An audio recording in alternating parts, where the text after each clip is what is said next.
بسم اللہ الرحمن الرحیم۔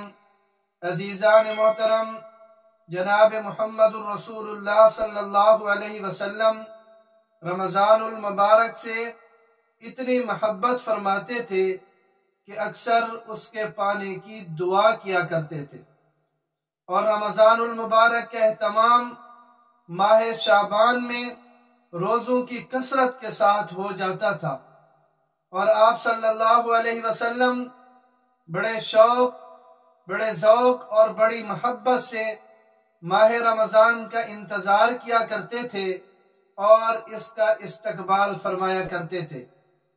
جناب نبی کریم صلی اللہ علیہ وسلم اس مبارک مہینے کو خوش آمدید کہہ کر اس کا استقبال فرماتے، اور صحابہ کرام رضوان اللہ تعالی علیہ مجمعین سے سوالی انداز میں 3 بار یہ ارشاد فرماتے، دریافت فرماتے، ماذا یستقبلکم متستقبلون، ماذا یستقبلکم متستقبلون، ماذا یستقبلکم متستقبلون، کون تمہارا استقبال کر رہا ہے اور تم کس کا استقبال کر رہے ہو؟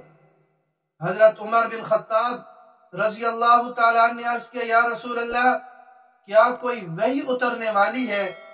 فرمایا نہیں۔ عرض کیا، کسی دشمن سے جنگ پیش آنے والی ہے؟ حضور نبی کریم صلی اللہ علیہ وسلم نے فرمایا نہیں۔ عرض کیا، تو پھر کیا بات ہے کہ آپ کے اندر اتنی محبت، آپ کے اندر اتنا شوق، اور آپ پوچھ رہے ہیں ماذا یستقبلکم متستقبلون؟